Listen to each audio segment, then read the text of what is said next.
नमस्ते दोस्तों, स्वागत है आपका द बुक समरी क्लब में, जहां हम लाते हैं आपके लिए किताबों की सबसे खूबसूरत कहानियां, जिनमें छिपे होते हैं इमोशंस, रोमांच और जिंदगी के गहरे राज। आज हम आपको ले चलेंगे 1940 के शिमला, एक ऐसी जगह जहां अंग्रेजों का राज था, लेकिन क्रांति की हवा भी धीरे धीरे सरसराने लगी थी। हिमालय की ऊंचाइयों पर बसे शिमला के बीचों बीच था रॉयल होटल शिमला। बाहर से देखने पर यह होटल ब्रिटिश राजशाही की भव्यता का प्रतीक था। गोल्डन झूमर, लकड़ी की सीढ़ियां, टाइट शेफ और क्लासिकल म्यूजिक। लेकिन उसके भीतर कुछ और ही पक रहा था। इस होटल को संभालती थी 3 बहनें, नूर, अफरीन और नालिनी मिस्त्री। तीनों का अंदाज जुदा था। नूर, बड़ी बहन, सख्त लेकिन दिल में चुपी। अफरीन, सौम्य, संगीत में रमी हुई, लेकिन अंदर बहुत कुछ दबाए। और नालिनी, सबसे छोटी लेकिन सबसे ज्यादा आजादी की प्यास लिए। नालिनी अक्सर होटल की बालकनी से बाहर की दुनिया को देखती थी। उसे लगता, क्या मेरी जिंदगी सिर्फ चाय परोसने और डांस पार्टीज की सजावट तक सीमित रहेगी? एक दिन होटल में एक अजनबी आया। सादा कपड़े, सादा चेहरा, लेकिन उसकी आंखों में आग थी। वो था देव, एक क्रांतिकारी।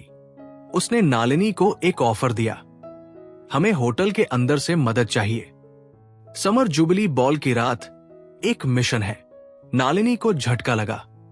वो डर गई, लेकिन कहीं न कहीं अंदर एक आवाज आई, यही मौका है कुछ बड़ा करने का। देव ने बहनों को सब समझाया, ब्रिटिश अफसरों का टारगेट, आने वाले प्लान और कैसे उनकी मदद क्रांति को जगा सकती है। इन्हीं दिनों होटल में ठहरे कैप्टन चार्ल्स नेलर, एक ब्रिटिश अफसर, लेकिन वो बाकी अफसरों जैसा नहीं था। वो नालिनी से बड़ी इज्जत से बात करता, उसकी पसंद नापसंद जानने की कोशिश करता। धीरे धीरे दोनों के बीच कुछ उभरने लगा। चार्ल्स बोला, नलिनी, तुम्हारी आंखों में कुछ है, जैसे तुम किसी पिंजरे से आजाद होना चाहती हो। नालिनी, और आप एक ऐसे दरवाजे जैसे लगते हैं जो खुलने को तो तैयार है, लेकिन डरता है। उनकी नजदीकियां बढ़ रही थी, लेकिन साथ ही मिशन का दबाव भी। क्या नालिनी उस इंसान से मोहब्बत कर सकती है जो उन्हीं लोगों का हिस्सा है जिनके खिलाफ वो लड़ रही है? बॉल की रात पास आती जा रही थी। होटल में अफवाहें, डर और बेचैनी फैलने लगी थी। अचानक अफरीन को पता चला कि देव का असली मकसद सिर्फ एक अफसर नहीं, बल्कि चार्ल्स को मारना था। नालिनी को जब यह पता चला तो उसके पैरों तले जमीन खिसक गई। नहीं, वो ऐसा नहीं कर सकते, मैं उन्हें बचाऊंगी, नालिनी ने तय किया। अब नालिनी के सामने एक नामुमकिन चुनाव था।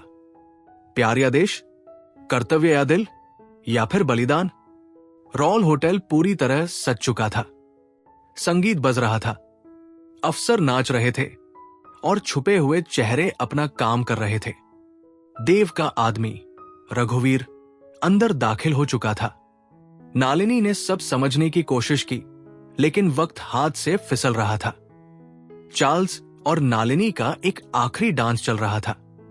नालिनी के कान में चार्ल्स फुसफुसाया, अगर मैं कहूं कि मैं तुम्हें हर हुकूमत, हर राज से ज्यादा चाहता हूं, तो क्या तुम मेरे साथ चलोगी? नालिनी की आंखें भर आई। लेकिन तभी धाय, एक गोली चली। हॉल में चीख पुकार मच गई। अफसर गिरा, लेकिन वो चार्ल्स नहीं था। चार्ल्स ने नालिनी को बचाया और खुद घायल हो गया। उस रात होटल रॉयल हमेशा के लिए बदल गया। चार्ल्स को अस्पताल भेज दिया गया। देवॉन और उसके साथी गिरफ्तार हो गए, लेकिन जो बहनें थी उनका नाम इतिहास में अमर हो गया। नालिनी ने अपनी मोहब्बत और देश के प्रति समर्पण को एक नई पहचान दी। नूर और आफरीन ने होटल को छोड़ दिया और स्वतंत्रता आंदोलन में कूद पड़ी। कुछ साल बाद नलिनी ने शिमला में एक स्कूल खोला, आजादी गर्ल्स एकेडमी, जहां लड़कियों को बोलने, सोचने और चुनने की आजादी सिखाई जाती थी। तो दोस्तों, शिमला अफेयर एक रोमांचक प्रेम कहानी के साथ साथ एक क्रांतिकारी संघर्ष की गाथा है। ये सिर्फ कहानी नहीं, एक मिरर है उस दौर का जब भारत सिर्फ अंग्रेजों से नहीं, अपने अंदर के डर से भी आजाद हो रहा था। अगर आपको यह कहानी पसंद आई हो तो द बुक समरी क्लब को सब्सक्राइब करना ना भूलें। ऐसे ही अद्भुत कहानियों के लिए जुड़े रहिए और हां, बेल आइकन जरूर दबाइए ताकि अगली क्रांतिकारी कहानी आपसे ना छूटे।